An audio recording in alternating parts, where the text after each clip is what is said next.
Yep. What's up, everybody? Welcome to another episode of Let's Talk About It. I'm your host, Twist Johnson. So grab your substance and your drinks, or stay sober-minded if you will.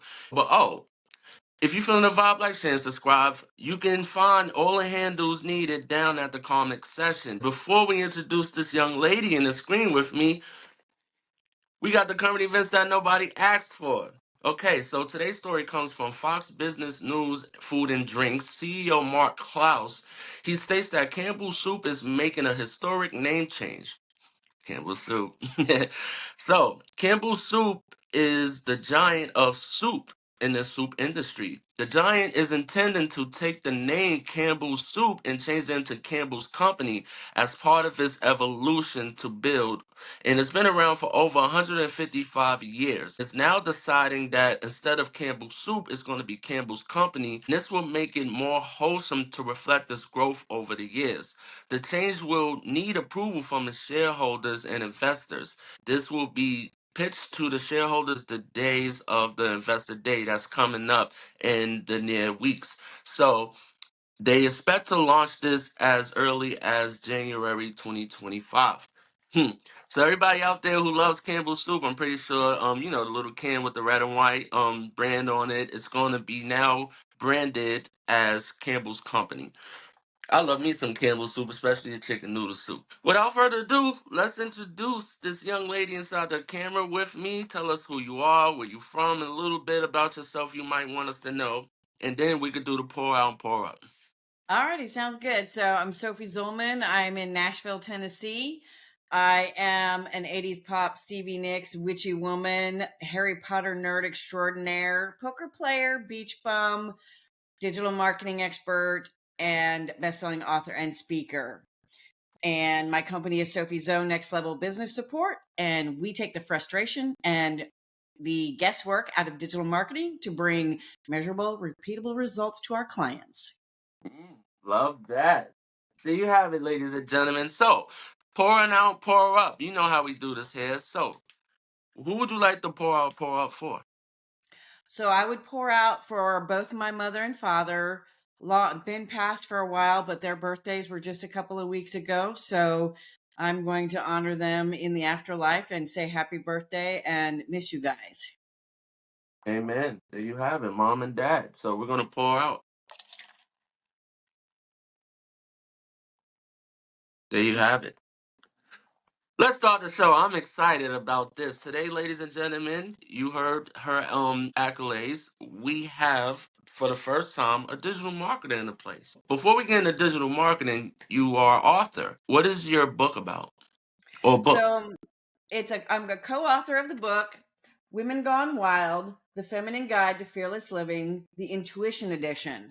And my chapter in the book, it's a book about with 25 women and how they use intuition in their life and their business to make decisions and to have a better life and a better business. And my chapter is called Letting My Intuition Lead, and it tells the story of my business journey along the lines of how business goes and how life goes when you listen to your intuition, and how it doesn't go so well when you ignore it and don't listen to it. It's a quick background story of how I, got into the business world, let intuition guide me at different times, and then other times I'd ignore it. And as I call it, I'd get baseball bats upside the head, get knocked down on my butt, and have to get back up and do something different. And it's the whole story of how I've gotten to where I am today, and how intuition, both listening to it and not listening to it, has affected my journey along the way. What are readers expecting to get from this book? So the readers will get different takes on using intuition, because and learning how to use it, because everybody has intuition in them. It just usually gets squashed down in real life and the societal norms. It's like you got to make your decisions by data and facts and research, and it's like, but when your gut is just growling at you and saying you really shouldn't do this, there's something wrong here, Right. you really need to listen to it. And everybody's got it, both men and women. And it also has the benefit of, if men, especially for men reading it, to see how intuition plays into a woman's life and the way they make decisions and think and everything, to help them better understand their mate, their sisters, their moms, whatever the case may be. And it's a lesson for them to learn how to tap into their intuition too, and be Mhm. able to use a balanced decision making process with intuition, facts, conversations with mentors or friends, whatever the case may be. Don't just focus on deciding based on the brain and what it says. Don't live in your head, live in your body, your soul, all of it at the same time, and consider everything when you're trying to live a good life and have a good business and things like that. I love that. Now, if we were looking to purchase this book, where could we find this book if we were interested in having a look at it? It's on Amazon, it's in Target and Walmart and Barnes and Noble. Woo! The major players, what? Oh I love yes, yes, that. yes, yes, and it is one of Barnes and Noble's top 100 best-selling books. So Ooh, and one. it's an Amazon bestseller. So it's a good book, and it's part two of a four book series. The other two are Mm, coming out. The yeah. previous one is called Women Gone Wild, the Wealth Edition. Mm. So if you want to keep up with all of it, you can get both books: the Wealth Edition, which I am not in, and the Intuition book that I am in. Okay, there you have it, ladies and gentlemen. Make sure you follow this series. All right, you said that you were kind of like I heard you mention like what was it in regard Harry Potter. Harry Potter extraordinaire. Now, I'm a nerd at right on the low, and I do follow Harry Potter. I've read the books. I've actually, everybody's seen a Harry Potter movie or two. Extraordinaire. Why do you formulate like how you view it in the sense of you're an extraordinaire when it comes to Harry Potter? Well, for one, the office that I'm in is the magical Harry Potter office. It is Mm, decorated in all things Harry Potter. I have so many decorations it goes out into the hallway. My hallway has Harry Potter stuff too. And okay. I've created a fun environment to work in my home by incorporating all things Harry Potter here, because I love the books, I love the movies, I love going to Universal Studios in Florida. I love the magic of the Harry Potter world and how it speaks to both my inner child and myself as an adult as the story grows from kids to adulthood. And it's just the story and the characters and everything have just speak to me, and I light up and I get happy, and it's my happy place, so to speak. And because I've got everything all over my office, and I have t-shirts and coffee mugs, and I've been to Universal many times, and I'm a bit up in years and age wise, so I'm an older Harry Potter fan, and Hmm. in that's why I think I'm a Harry Potter nerd extraordinaire, because I'm very much into it beyond just watching the movies and the books. Okay. So which side have you rooted for? The dark side or the good side? Well, I have rooted for the good side, and Sirius Black has always been my favorite character. Okay. And But yes, I did root for the good side, and I did participate in the online world that they created years ago. And I've done the Sorting Hat 3 times, and I did it in the very beginning when it was a beta, and I tried really hard to get Gryffindor, and I got Ravenclaw. And then years later, they let me do it again. And I tried really hard to get Gryffindor, and I got Hufflepuff. And then one last time, they let me do it again, because they always say, you never can do it again. They let me do it again. And I said, you know what? I'm just going to answer the questions for real. I'm not going to try to get anything. And guess what I got? I got Gryffindor. Gotcha. So all All that hard work to get Gryffindor is like, what? Just sit back, relax, and answer the questions. You'll get it. right. All right. Before we get off the Harry Potter, the last question I have in that there's a lot of fan trilogies, fan trailers in regards to what can Harry Potter look like today as far as following every character as an adult. Would you be for it if we had another movie and it's following their journey as an adult? Like what would you see that unraveling as? Should it be following their kids' journeys now, picking up from the last final movie and then like life after the big battle between dark and light? How do you see it unraveling that can grasp the old fans and make new fans? They can go in both directions, and there's actually Harry Potter the Cursed Child is a play, and that is around Harry Potter's kids. And I'm hearing rumors that they're doing a show or a movie where they're going to carry on with the adult characters in real life, not in real life, but after the big battle. And they're also potentially doing not a remake of Harry Potter, but a show, like a television show version that's going to be on like cable TV or something, I believe. So it'll be interesting to see which they go. I'm a fan of fan fiction. I've seen a little bit of it. I haven't gotten too deep into it, but I love the imagination of people and what they want to do with the story beyond what J.K. Rowling's already done. And I wish she would write more. I really love the Harry Potter books. Right. The Fantastic Beasts series was really great until it was ended. But there's just, I would love to see them do both. Their kids, follow their kids and follow them after, all that and, growing up and having their own kids and whatnot. I would love to see it go both directions because it's a different world for the kids versus the adults. So, it can go both ways and still be a good thing. Absolutely. So you're a public speaker. Yes.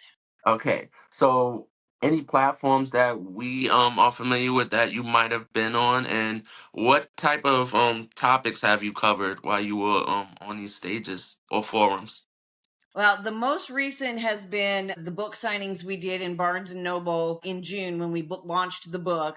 We had a signing in New York and a signing in LA, and I spoke at both of those. Of course, I spoke about the chapter in the book and went into a little bit more detail of how that all relates to my life, my business, and things. On the 21st of September, I am going to be speaking at a virtual summit.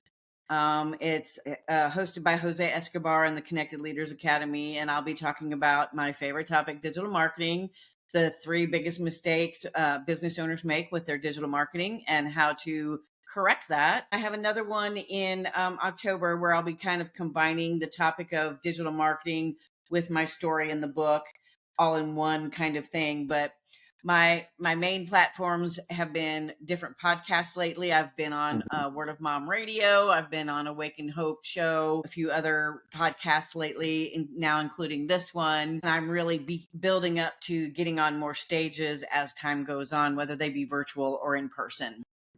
Okay. Now let's talk about what we all here for: the digital marketing. Yes, let's um, talk about it. okay, so we're about to get educated, and we're about to buckle our seats and like take this journey with you. Digital marketing. You said there are things that people get wrong about that. So enlighten us. Teach us what digital marketing is and what is it like to be in that industry. So, digital marketing is all the things you see online. It's blogs, it's newsletter, email, it's social media, podcasting, YouTube channels, TikTok, all of those things. It's all the online marketing that people do to sell their product, services, what have you, or just to be an influencer and sell other people's products and services. And what the biggest mistake that most business owners make is they're throwing spaghetti against the wall to see what sticks instead of having a very precise strategy and monthly plan of what they're going to do and what the goal of those things are to be able to measure it.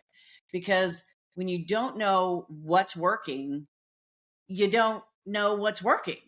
And the only way you can do that is to have a very defined strategy for your marketing, which means you know who your ideal clients are, you know who your competitors are, how you stand up against them, and how you can win against them and be the best known person in your industry instead of the best kept secret. Hmm. And, and a lot of business owners try to do it themselves and they hate doing it and they're not good at it. And that's the other area where they really get in trouble, so to speak, because they don't really realize it. But if they're writing content for social media or, a blog post or what have you, and they're in that mindset of, oh my gosh, I really hate doing this. This really is the worst thing in the world to do. It reflects in what they're putting in their copy because that mindset translates into the quality of the content they're putting out. At that point, they need a team, they need people to support them, people who love doing it. When you love doing something, you do a very fantastic job at it. Myself and my team love doing digital marketing. I'm actually a full service digital marketing team. So when you work with us, you are getting the whole team. You're getting Mhm. the director of marketing, the copywriter, graphic designers, social media managers. We have it all in one place. We start with a deep dive marketing strategy so that we can present a monthly marketing plan that is trackable with goals, objectives, and KPIs. And so we can see what works and doesn't work, so we can maximize what works, and we Mhm. can fix what doesn't work or just get it out, get rid of it, and do something else and see if that works. It's Okay. all about the strategy and the measuring of what's working, what's not, to really have effective marketing initiatives that bring in the leads, the clients that sell your services or your products, or, get you, speaking gigs, whatever the case, whatever your overarching goal is for your digital marketing. We have that specific strategy and marketing plan that we put together for you, and then we can implement it for you as well. So you don't even have to take all this stuff and go, now what? We'll actually do it for you. Right. Like I've had guests that were business consultants and marketing strategists. Are they one and the same? Business coaches tend to do a little bit of everything, meaning they're going to give you like business plan and business strategy, probably Mhm. marketing too, and things like that. So they're going to be more well-rounded, so to speak. They're going to help you in all the areas of your business. Some of them even include mindset and things like that. And then marketing strategists are similar to us, except they're usually just the strategist. They don't do it. They'll give you a strategy, tell you what to do, but expect you to go do it or to hire the people to go do it. We're a combination of both. We're the marketing strategist and the team to implement it for you, so that you don't get all this stuff that you're told to do and go, wait, I don't want to do this, or I can't do this, I don't know how, or that kind of a thing. Okay. Well, it sounds like there's a whole team that's around to support you and your brand and help you get it off the floor. Is there any coaching? I heard you say that you help someone get prepared to speak on platforms. Is there any speaking coaching that is involved, or do you help them go into a class that can help them be prepared to speak inside of a broader audience in case they Yeah. might want to wind up on TED Talk or something? Oh yes, I don't do that, but I do have vendors that are in my network that I can refer them to go to get speaker training, to get how to know, learn how to get it, to create a TEDx talk and then get on a TEDx talk, how to maximize the outcome of that TEDx talk. We just do the marketing piece that establishes their brand, their persona, and their authority in their expertise, so that they are, people want them to come speak on their stages or on their podcasts to share their knowledge and their wisdom and what they do as a part of, their work as a business owner, speaker, author, whatever the case may be. Okay. What target I want to say ages? Is there any age gap to who we're working with? Like, do you work with content creators that are young and up and coming? Or do you work with people who are strategists as far as trying to get a brand off as far as like social work or law firms, like nails, cosmetics? Is there any direction? Well, we have a few key client avatars that we work with.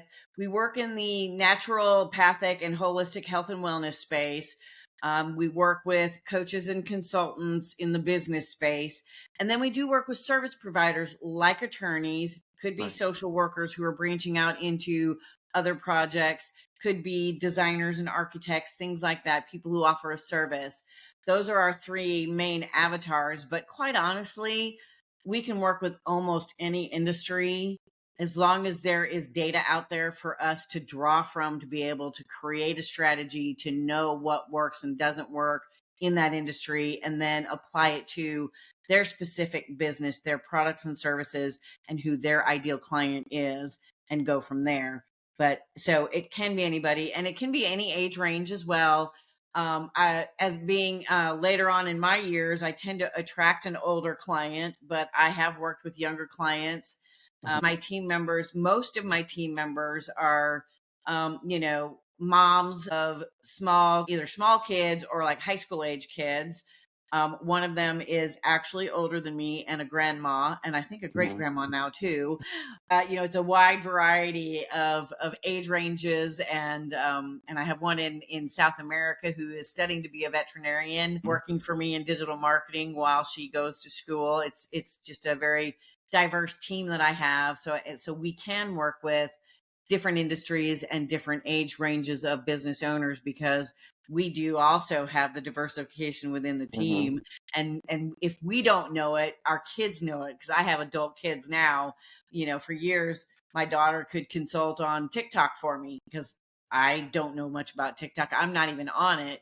But when it comes to talking to my clients, if they wanted to know about TikTok, I could talk to my daughter because she's really good at TikTok. And I can talk to some of my other people on my team now that know more about TikTok than I do, that kind of a thing. So it runs the gamut. It's a wide variety. I see. I'm noticing that, like, because I was doing some reading on it, that digital marketing is becoming a bigger, big business, a cash cow. And it's being seeked out more than ever. These kids these days can do a lot of this marketing on their own, straight from their phone.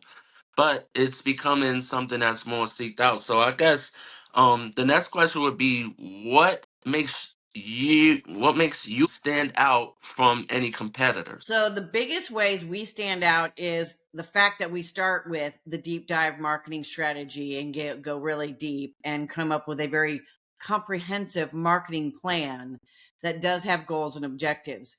Many of the agencies out there will call it a strategy, but really all they're saying is how much content they're going to put out for you and when they're going to put it out, which is that is like the bare bones of a strategy. There has to be way more to it than that. And we get into the nitty gritty, and every month is going to have its particular content topic and the different kinds of content we're going to put out for you and the different kinds of ads we're going to run with a very specific call to action and purpose and with audience, all of those things. That's the first thing. The other thing is, one of the pieces of our strategy that everyone tells me is unique is the part where we dive deep into the competition of the client. We look at the competition, we see how they're hanging, how they compete with that competition, and then we look at the ways where we can help them do differently and better than their competition, and then stand out above everybody else. Because a lot of strategies don't really go too much into the competitive analysis, and that's one of our really key components, is the competitive analysis that we do, and the outcome and the marketing plan we come out with it to help you compete with that and help you do better and to get out in front of more the people and be the number one choice as opposed to others. Mm. Three major components that you said that people get wrong with digital marketing. Um, can you educate us on what those three components are? So the first one is having no strategy, throwing spaghetti against the wall, doing the marketing themselves, especially when they hate it and don't want to do it. And then the third one is not having goals and objectives for what they are doing, so they can measure results and know if they're getting, you know, the right results on social media, on their blogs, on their Facebook ads, whatever the case may be. That they just do random stuff and they don't know what's working and what's not, and that's because they don't have goals and objectives, and they don't have systems to track what's working. A lot of people don't even know where their stats are in social media. They're on Facebook and Instagram, and they don't know how to find their stats, and then if they can find it, half the time they don't know what it means. It's Right. all numbers to them. So those are the three main things they do: is they don't have a strategy, they're trying to do it themselves and don't really know what they're doing, and they're not doing anything with goals and objectives to be able to know what's working and what's not. Well, the first error that everyone makes, how to deal with the digital world, you're saying they're throwing spaghetti at the wall. I guess what I'm hearing when I say that is that you're just coming up with an idea, but you don't have an execution strategy. Is that what that is meaning? Well, so chefs, when chefs are cooking pasta, when they're cooking spaghetti, the way they tell it's done is by throwing it against the wall. If it sticks, it's done. Okay. So what people are doing with their marketing is just throwing a bunch of different things out there, different social posts, and doing, just putting information out there without any kind of purpose behind it, other than putting content out there. It's like, well, I'm just going to put myself out there. But there's no strategy, meaning, there's no initiative that with a specific call to action where they can track the results of it. Topics, they're all over the place with the topics they're putting out there. They're not organized and systematized with how they're presenting their content out in the digital marketing world. And a lot of them don't really know who their ideal client is. So they're just throwing out general information, hoping someone sees it and resonates with it and then contacts them. Whereas when you have a strategy and specific client avatars and things like that, you can cater all of your content and all your initiatives to speak to those client avatars, to be able to get them to get their attention and to get them following you and then signing up for your free offers and then eventually buying your paid stuff, because there's a whole system and strategy and plan to implement very specific ways with trackable things to know what's working and what's not, to get new clients and whatnot in the door.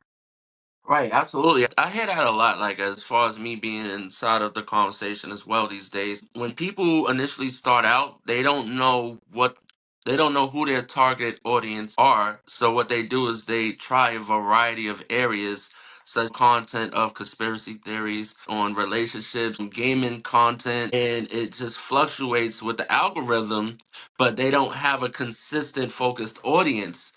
So I guess where you guys will come in is that I guess you will find their sweet spot.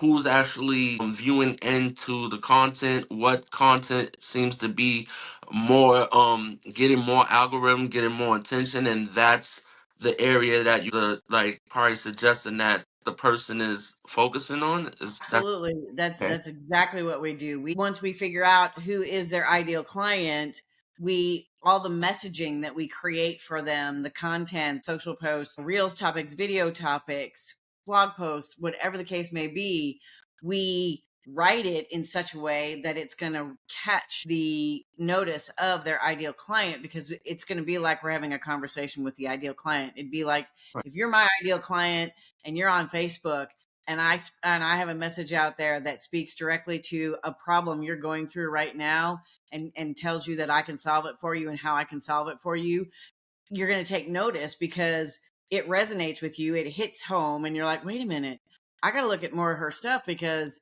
I'm having that problem. And yeah. And so you start digging into who that person is and you get to know them and like them and trust them, because they're constantly putting out information that speaks to you, the problems you're having, and ways to solve them, and how that person or myself and my company, how we solve the problems for you, that kind of thing. The other thing about knowing who your ideal client is where are they? What platforms are they on? If your people are not on Facebook and you're doing all your marketing on Facebook, again, total waste of time and energy. You've got to go where your audience is. If you don't know who your precise audience is, what they need, those kinds of things, you are just putting generic content out there and hoping you hit somebody and somebody resonates with it and goes, oh, you know what, maybe I'll check them out. They kind of know what they're doing. They kind of speak to me. Instead, you've got an ideal client avatar. We even put a name and a picture and all kinds of things with our avatars that we create for our clients. It makes it more relatable and and it humanizes your client avatar, because when you're just looking at this thing that says female 35 to 55, yada da da da da, it's very you can't really picture it. But when you go into depth like we do with a name, and we even give them a company and the whole nine yards, so that you can really have a conversation with that person, because it's about having conversations. The Right. content you put out is a conversation that relates to and resonates with your ideal client. And by knowing those specifics, we can create the content that is going to speak to them and get you more notice, which bumps the algorithm, which makes your ads more successful. All of those different things. It builds your know, like, and trust factor, because in today's digital marketing world, that is one of the biggest things that is more important than ever, because it has blown up so much all these years. Being genuine, being authentic, being who you are, and speaking to your ideal client from the heart and whatnot is what's going to help you be successful with your digital marketing. Right. And just like when people were being a DJ, just like when everyone felt like they wanted to do music or become an artist, being a talk show host, being a podcaster, being a content creator or influencer, this is becoming the way these days. So everyone's doing it, and it's a tapped in market now. So although everyone can do it, should everyone do this? So my question is, what if you can't find a niche? What if you can't find an audience? Do you feel like that? How do you tell someone? Which I think everyone should follow their dreams, but what if someone just doesn't have it? So the way you can, everybody has a niche. They just Yeah. it can be hard to find. One thing you can do, depend, if you're in business and you have a few clients, you need to look at your actual clients that you're working with. Do you like them? Do they like you? Are you getting Mhm. results for them? And what are the qualities and characteristics of that person you're working with? And figure out who they are, and that becomes your niche, becomes your avatar. Now another thing is what do you're following your passion. Your passion is to help who. You just ask yourself the questions: who do I want to help? Do I want to help married men who are 50 plus, who have kids and grandkids, who have a business but they want to retire and they want to get on with life and do something else in retirement? You just ask the people who you want, ask yourself who you want to help with what you do, or who can benefit from what you do, because everybody can benefit from what you're doing no matter what it is. You have to do the homework. It's not just sitting down and going, I'm just going to do a podcast about relationships, and just be very generic about it. It's Right. like, what kind of relationships are we talking about? Are they happy relationships? Are we trying to get people dates? Are we trying to get married? Because relationships are broad and can mean so many things. So you've got to decide what kind of relationship advice you're giving and who can benefit from it, and then figure out from there who you want to speak to and who you want to be your clients. You can always imagine who that person is by asking yourself all those questions about their demographics, their psychographics, where they hang out, all those different things. Okay. I think that's a straightforward answer, and that is going to help save a lot of people a lot of time.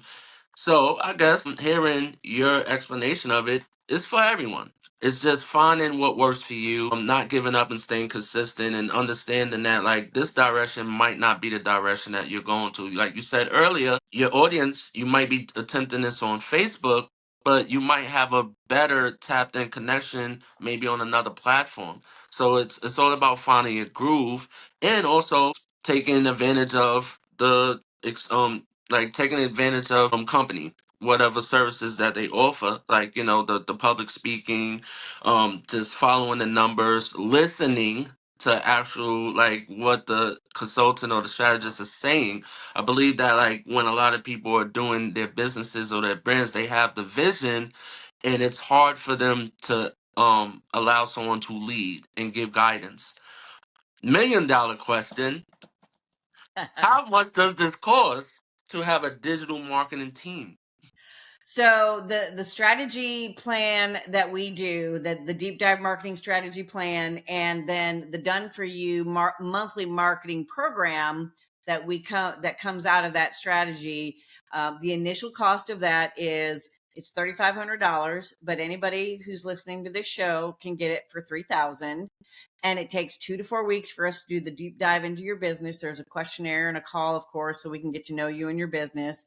And then from that strategy, we come up with the ideal comprehensive marketing plan, and we quote that as well. The monthly marketing plans start around 3,000 a month. We're averaging right now, I'm seeing with most clients, somewhere between 5 and 7,000 a month, because it is very comprehensive. It is the entire team doing the work for you. It's not like one person doing all this. I always equate it to $5,000 to $7,000 a month is the salary of 1 to 2, if you're lucky, people on your marketing team. But it's not the whole marketing team. It's not the strategy. It's not the content plan. It's not all the things that come with it. For the comprehensive marketing team and plan that we put together, it's usually, it averages between $5,000 and $7,000 a month to do that. Of course, you're getting analytics and data to show what's working, what's not working, how we're going to fix it, how we're going to make it better, how we're going to maximize or change, whatever the case may be. We're always there with you month after month, letting you know with the stats and whatnot, because it's not just, like I said, we're not going to just throw spaghetti against the wall, and it's not cookie cutter. We customize every strategy and plan to fit the client, their needs, their offers, their ideal clients. We are very anti cookie cutter because it doesn't work, because it doesn't fit the person, their persona, and the industry potentially. Mhm. Now, what if someone is interested in investing in themselves and they feel like, well, I have the promotion piece down pat. I know how to put out these reels. I know how to critique the technology. I know the algorithm. I just need someone to help me get into this untapped market. Probably just give me a little bit of guidance. Is there a way that they can like just have that focus on that specific direction? Absolutely. We can still do a marketing strategy plan for that.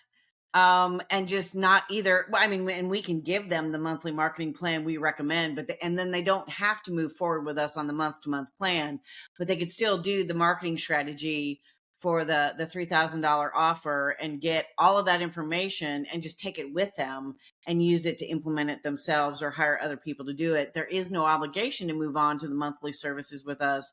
It's just an offer we put forth after we give them the marketing strategy that goes into all the detail they need to get into that niche, to get into that industry, whatever the case may be. Okay, there you have it. What would be a reason? I'm pretty sure that it probably shouldn't happen, but what would be a reason why you probably would have to turn away a potential client? The way we would turn one away if the industry is just one of those that we just have no experience with whatsoever and potentially can't find enough data on it. We've never experienced that. I don't know of an industry that would be out there that you couldn't find data on. Right. But, I mean, there are certain industries like network marketing and affiliate marketing, those kinds of things, where the companies they're working with usually have that all done for them. Hmm. So it wouldn't make sense for someone like that to come to us. But anybody, in those industries I talked about, and even the ones, like I said, we can work. If they're a business that sells a product or service, we can work with them. I can't imagine, as long as it's a legal, ethical business, of course. Hmm. Yeah, Right.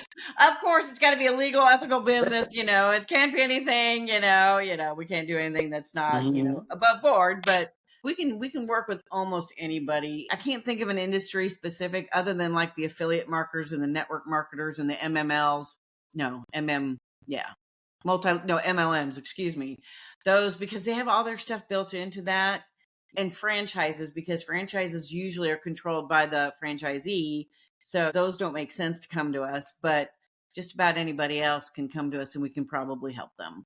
Love that. So, in closing, can you just, for anyone out there who's interested in hiring a digital marketing team, what would be like a simple pitch for them if they're interested and they're kind of on the guards of, I'm undecided? Well, if you're sitting there doing your social media and your Facebook ads and everything and you're not getting results, it's a no-brainer. Now, if you're not ready for something as extensive and comprehensive as us, you can start smaller, but you've got to get professionals who know digital marketing, who can come up with the strategies and the goals and objectives to help you do it. Doing it alone when you're starting out is obvious because you're starting out, you got to get going first. But once you get going, you really got to focus on getting the clients, making the sales, which means you've got to delegate your marketing and other things behind the scenes to keep you focused on making the money, which pays for the team and it snowballs in a good way